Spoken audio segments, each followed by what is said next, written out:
Ricky Thornton Jr.'s record-breaking Lucas Oil Dirt Late Model Series came to a tragic end at the Eldora Motor Speedway on Sunday. He ended up finishing eighth and took third in the Lucas Oil Dirt Model Championship in the winner-take-all race at Eldora. He had, just to put this in context, how dominant his season was in 52 features, 23 wins, 41 top fives, and 42 top tens. Absolutely dominant performance. Definitely was deserving of the championship. In any other season, he would have indeed won the championship, but his night came to an end after this absolutely early on in the race. It was about 8 laps in. Was involved in a wreck. Well, let's watch it here over on Flow Racing. Anthony Burroughs, DJ Williams, and the crew down here. You can see the damage on the car already. He's got a flat tire. I think there was suspension damage too. It's hard to tell. We didn't really get an update on exactly how much of the damage was done to the car. You could tell if you watched the race, he wasn't really up to snuff. He was indeed getting lapped when they had long green flag races, so he wasn't at top speed. But he did end up able to cobble together an 8th place finish and keep the car going because the race had so much attrition. I think there was only like 6 cars on the lead lap at the end of the race. But here you can see the wreck here. He just jumps a divot. The track was in awful shape. There were so many ruts. He drops one of them trying to accelerate, loses it, runs into Jimmy Owens, and then collects Bobby Pierce. And then his car is just hobbled from there, and he would never recover. However, he did share an update on Twitter following the race. He said, "Not how I wanted that to go, but nothing beats walking into the RV and Asher giving me the biggest hug and saying how proud he is." I really think that shows a lot of humility. That shows a championship spirit. I think Ricky Thornton Jr. is going to come out stronger from this loss. He's going to be probably maybe even more dominant next year, if one can even say that. But this post here indicates that he really does have a perspective. He might have finished 8th in the race, took home 3rd in the championship after the dominant season, but he knows what is truly important, and that's his kids. And he knows that it means more than probably winning any of these races or winning the Lucas Oil Dirt Late Model Championship. We also have some perspective from his crew chief. Let's take a listen to what he had to say following the event. Ricky Thornton Jr. kind of left before they were able to, I guess, get to him. So they spoke to his crew chief and said to get some opinions on how Ricky and the team are feeling. So let's take a listen to what he has to say. Anthony Burroughs is Ricky Thornton Jr.'s crew chief. We're here in the pits with Anthony Burroughs, crew chief for Ricky Thornton Jr. Ricky, he's no longer here. It was a rough night for you here. Not the way you wanted this championship, Big Four battle to go. What are the team's emotions, and also how did Ricky react when he got out of the car? I mean, we're all disappointed. I mean, if you're made of anything, it's going to burn. But I think that says it right there too, right? Like it does. You have a dominant season. You would have won already, regardless of this race, if you didn't have this kind of every winner takes all format that they instituted this year, that they all did indeed agree upon.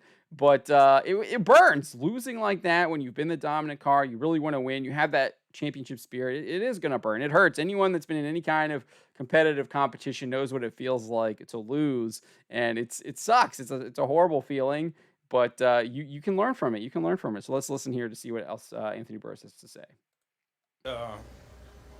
It is what it is. I mean, that's part of the sport.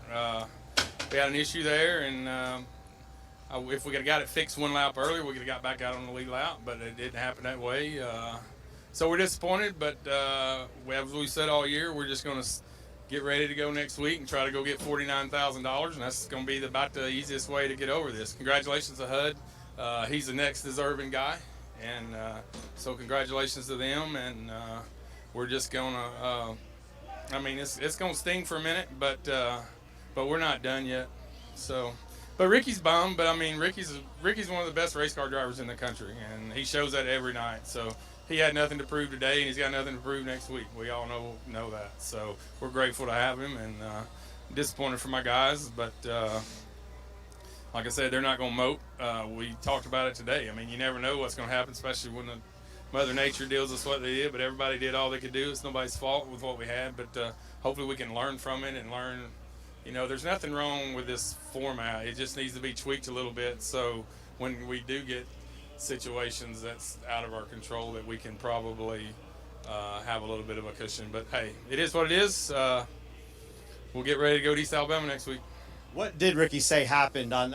So I actually like that idea that he says that it needs to be tweaked a little bit. I think that there probably should have been some kind of point advantage that Ricky Thornton might have gotten going in. Obviously, he was the dominant car all season long. Maybe give him some kind of like 5-10 point cushion for being the dominant car. Maybe you get like they scale them like that if you still want to keep this kind of, so it's not just a winner take all format. You have like, hey, like I've been the dominant car all season long. I like absolutely I was the top car. I was the best guy out there. Give me a 5-10 point advantage, whatever it needs to be, and then the other guys have to go out and overcome that. And I think that might be something maybe they can look at moving forward. That can create. I think it creates similar types of drama. Obviously, it's not that winner take all drama, but you could still have that drama there on the track that you would want. So that's something that maybe they take a look at and see if there's any way to tweak that format, because I definitely know there's lots of critics of the winner take all format. You don't have to look very far than Flow Racing's than the responses to a lot of the Flow Racing tweets about this race at Eldora here. But let's continue here. Let's listen into what else he has to say. In turn 4 there. He said he just come off the corner and he slid out a little bit or something, and Jimmy was there, and they banged pretty hard, and it was pretty hard enough for us to shear the shock shaft off, and then it messed the lower up, the ball joint. Actually, we didn't have to change the whole lower, we had to change the ball joint, and that's what took so long. And but just one of those racing deals. And we went back out there, put another tire on just to ride, try to stay out of their way. He wanted to make sure he stayed out of the leader's way, and he did the bet, and just see if they had misfortune. And but that's all you could do at that point. So he did all he could do, and I know it was painful for him to be riding around out there when he was capable to do way more than that. But that's what the racing gods had in store for us today. All right, so that's Andrew Burroughs, and as you said, they're gonna Ricky Thornton Jr. will be back in action at East Alabama. I think you can see that here on the 28th and the 29th. I think that is going to be broadcast. Let's take a look here. That should be broadcast on, looks like, on Speed Sport TV. There it is at the bottom. So you can find this on Speed Sport TV for the 49th Annual National 100 down at East Alabama Motor Speedway. Ricky Thornton Jr. will there be chasing around a $50,000 to win payday, and I'm sure that those guys will, as they said, as Andrew Burroughs said, they're going to get back at it and get on it. And I would expect Ricky Thornton Jr. to be at the top of his game because he wants to get out there and continue to win. But let me know what you think about Andrew Burroughs' comments, as well as Ricky Thornton Jr. following the tragic loss at Eldora, that wreck that took him out very early on in the race.